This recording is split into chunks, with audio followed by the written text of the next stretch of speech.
ایک صاحب سوال کرتے ہیں قرآن مجید کو عربی کے علاوہ دوسری زبان میں لکھنا کیسا ہے؟ بسم اللہ الرحمن الرحیم۔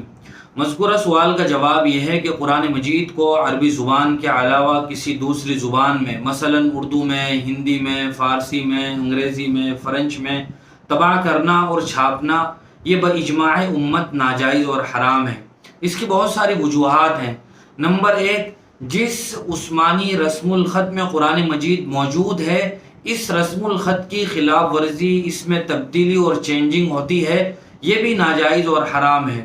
دوسری وجہ یہ ہے کہ عربی زبان میں کچھ حروف ایسے ہیں کہ جو دوسری زبان میں موجود ہی نہیں ہیں۔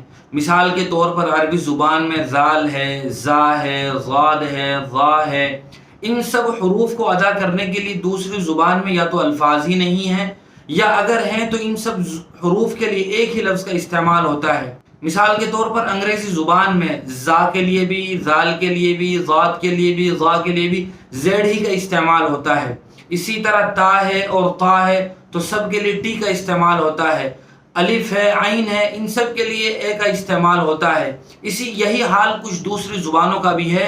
تو ان دوسری زبانوں میں بہت سارے عربی کے حروف موجود ہی نہیں ہیں، تو ان سب حروف کی ادائیگی کے لیے کون سا لفظ استعمال کیا جائے، اس لیے بھی کسی دوسری زبان میں قرآن مجید کو چھاپنا اور طبع کرنا یہ جائز نہیں ہے۔ تیسری وجہ علماء نے یہ بھی لکھی ہے کہ عربی زبان وہ دائیں طرف سے لکھی جاتی ہے، جبکہ عربی کے علاوہ کچھ زبانیں ایسی ہیں کہ جو بائیں طرف سے لکھی جاتی ہیں۔ یہ بھی طریقہ خلاف ادب ہے۔ جیسے ہندی ہے، انگریزی ہے، یہ بائیں طرف سے لکھی جاتی ہیں۔ علماء اکرام فرماتے ہیں کہ یہ طریقہ بھی درست نہیں ہے۔ ان وجوہات کی وجہ سے عربی زبان کے علاوہ کسی دوسری زبان میں قرآن مجید کو چھاپنا یہ جائز نہیں ہے۔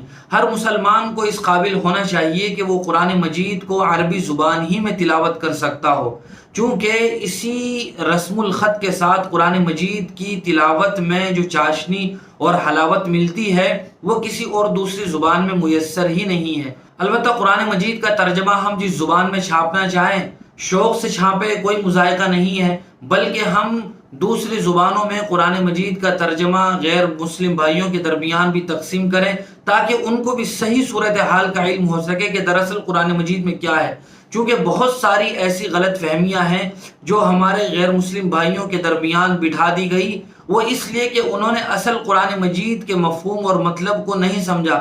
دوسروں کی اسلام مخالف لوگوں کی زبان سے ہی انہوں نے قرآن مجید کو سمجھا تو وہ غلط ہی سمجھ رہے ہیں، لہذا ترجمہ ہم جس زبان میں چھاپنا چاہیں چھاپ سکتے ہیں۔